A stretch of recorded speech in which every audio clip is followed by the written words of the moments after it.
Welcome to Townsend 909, or welcome back if you're a lovely viewer. Today, I'm going to be continuing my series that I started 2 days ago uh, on ranking every Cream song from weakest to best. Um, as I said, there are no bad songs by Cream. I'll always say that. Their songs range from just decent to absolutely amazing. So I always say that. They did a lot in 4 years. Yeah, they did well in 3 years. They did a lot in 3 years, and they did a lot on 4 albums. But let's uh, let's get started. Um, my number 25 is gonna be from the Wheels of Fire album. That's gonna be off the second side, fourth track, and then on the fifth track, that's gonna be "Deserted Cities of the Heart." That closes out the studio disc of Wheels of Fire, and yeah, this is a really good song. A lot of great guitar playing um, by Clapton. Um, Mr. Bruce was singing one hell. He's singing really great on this song. Really like Bruce's singing, and of course Baker was playing one hell of a great. He's playing great too. They were all really firing at all four cylinders on this track, but as I said with a lot of other songs on this list, I just prefer some other songs over this. I prefer 24 songs over this. But number 24, it's going to be the opening track to the studio disc of this album, and that's going to be White Room. It's what got me into the record. It's what got me into buying it in the first place. So at the record store, I'm like, I really like White Room, so this album has to be really good too. And lo and behold, it's my favorite Cream album. So, oh no, Sally, no, she's scratching my records. No, no, Sally, love you. But anyways, they had White Room number 24. Number 23 is gonna be the second. Actually, hold on. It's the first track to be this is the lowest ranked song on Goodbye. Yeah, I think it's the weakest track off of the Goodbye album. I mean, I have to say, pretty good stuff. If it's the lowest ranked song on their last album, a lot of people consider this to be their weakest album. I think this is their second best album. Uh, yeah, 23, their lowest ranked song on the album. That's gonna be the live version of "Sitting on Top of the World." A lot of great playing on this. I mean, I ranked it above a lot of Disraeli Gear tracks, and I even ranked it above quite a bit of Wheels of Fire tracks. And I ranked it. I think it's better than the entire Fresh Cream album. So, no, besides one track, which I'll go into in a bit. But yeah, "Singing on Top of the World." I just much prefer the studio version. I feel like Clapton's playing is a lot better on that version. I don't know. That's just a preference.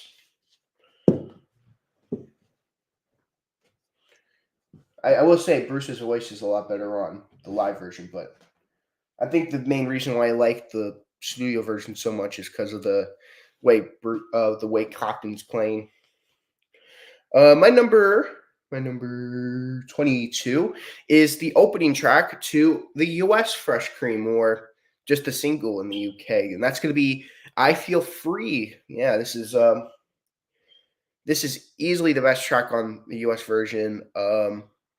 Well, Toad's the second best on this version, but on the UK version, Toad's the best. But I don't. The US version I always preferred because it has this song on it. I mean, it's it's a lot higher than the highest ranked song on Toad. So it's just a preference. I just like "I Feel Free." I love the way Jack sings on it. Um, Not that, but just a much better introduction to the discography. Like, I much prefer this than NSU. Not that I don't like NSU. NSU is a good song, but I feel Free is just that much better. Uh, Next song, number 21, is a song that's from their last album.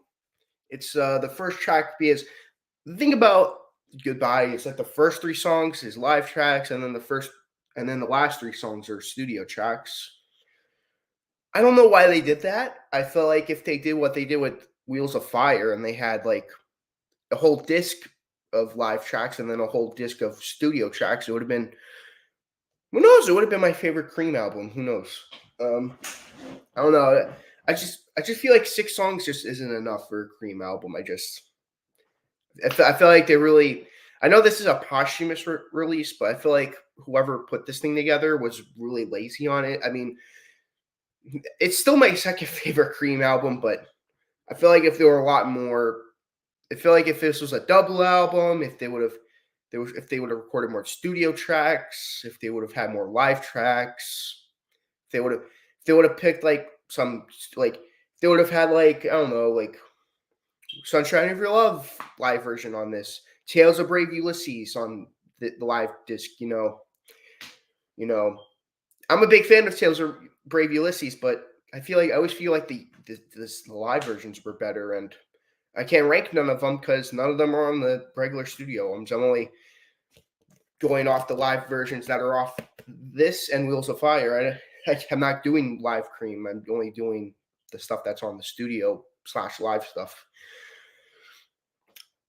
It's such a shame. I feel like this album had the potential of being their best album, but it just ended up falling short because of they were going through a lot of hard times.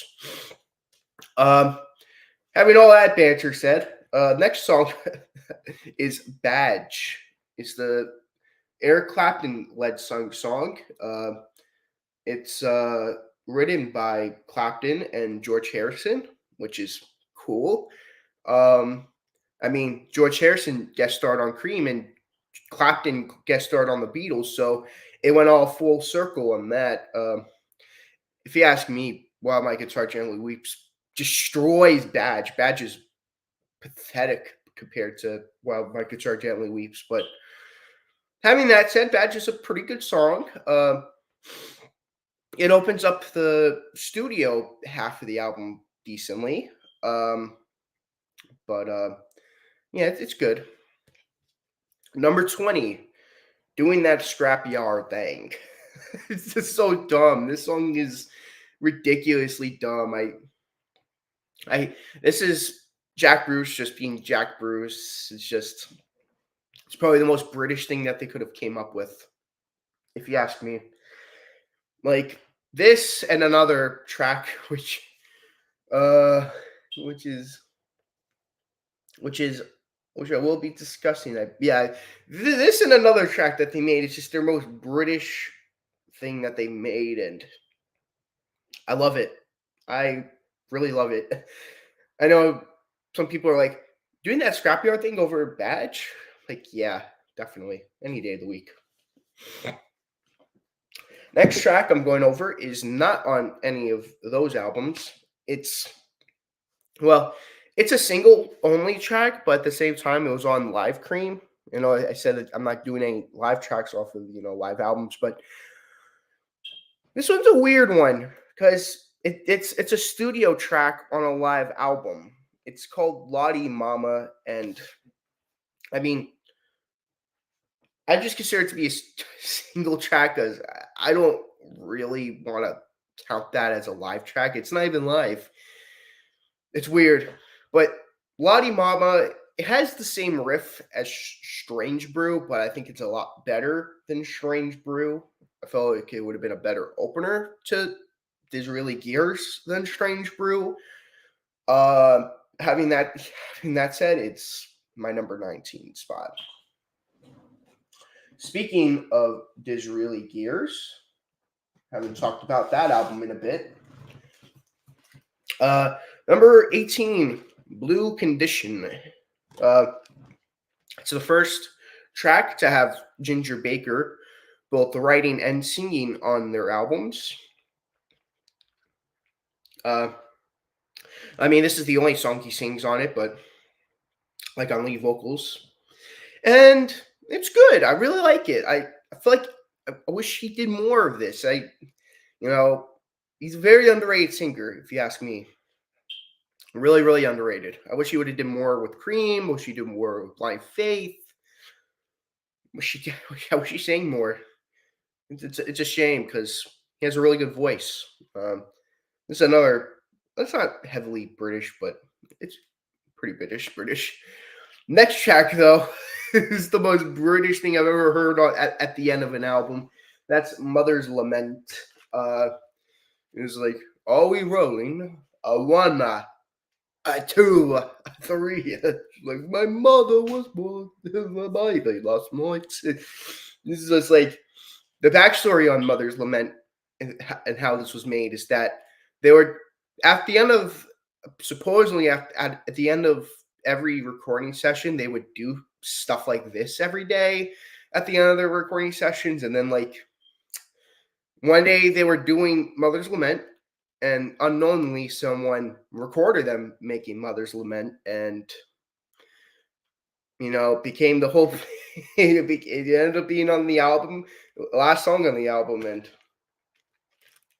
it's a goofy way of ending the album, but that's what makes it fun though. It's just a little bit of goofiness at the end. Number 16 is going to be from the Wheels of Fire album. It's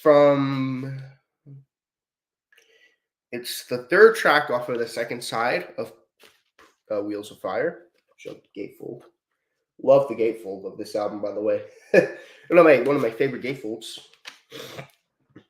That's going to be Those Were the Days. Yeah, this is a really good song. Really like it. That chorus. Those were the days. Yes, they were. Those were the days. Those were the days. Yes, they were. Those were the days. Really catchy. I feel like this should have been a big single for them. I'm surprised this wasn't released as a big single and not because White Room, even though it's weird, White Room is the big single off of it, but it's a lot more complex than this song, and I prefer it. It's a lot. Well, don't get me wrong. I don't like just simple stuff. There's some complex stuff in my top 10, but even more. But yeah, I love Those Were the Days. Really, really good song. Number 15 is number 15 was a song that was originally gonna be on this album, but was rejected but was taken out for Those Were the Days. Funny. Talk about Those Were the Days, and then right after I said, oh, hold on.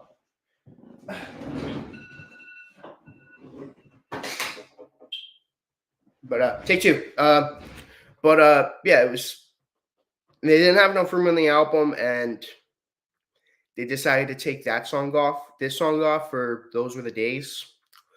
If you ask me, they should have just they should have gotten rid of either Born Under a Bad Sign or Deserted Cities of the Heart. But both, I mean, the track listing we did get is still amazing. I still love the track listing. Proud to say this is their best album. I think this is a perfect album. So even without Anyone for Tennis, which I think is better than the two weakish, the two bottom songs on, well, three bottom songs on the album, but still, this is still a fantastic record. But yeah, Anyone for Tennis, this is a really good song. First time I ever heard it was to do the ranking video, to rank the songs, and I'm like, wow, this is really good. Really, really good. Why is this the first time I've ever heard this song? This song's amazing. But yeah. Number 14 is off the Disraeli Years album. Bringing this one baby back again. Number 14, Dance the Night Away. Oh, man. This is where you like from 14 all the way to number 1.